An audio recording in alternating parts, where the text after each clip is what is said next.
So over here, you can see that I have a document, and in order to zoom in and out from the document right here, you simply go up over here onto the zoom area and then zoom it up. So let's say you want to zoom it up into 200%, you zoom it out into 200% just like this. 150 is 150, and then 75 is 75% just like this, as you can see right over here. That's how you zoom in and zoom out, and so that you can work out in a particular portion of the document.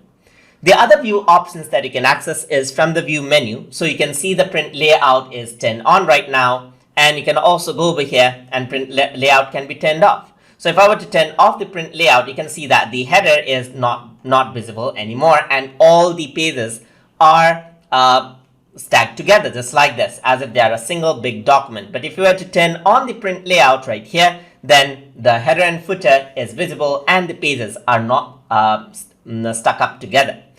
You can also go to mode and then change it out into editing mode, and this is the editing mode by default. You can go it out into suggestion mode, and this is something that we're going to discuss about in further lesson.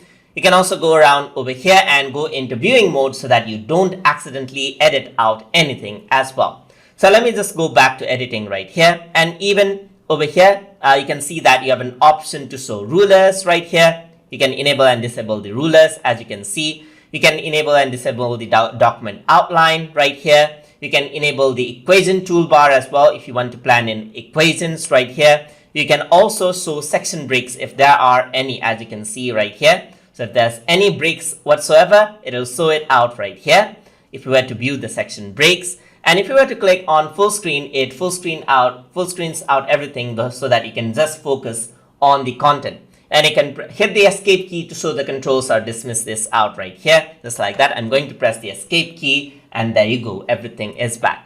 And those are the zooming and viewing options inside of Google Docs document. So hope you guys learned something as always, and as always, please like, comment, share, and subscribe.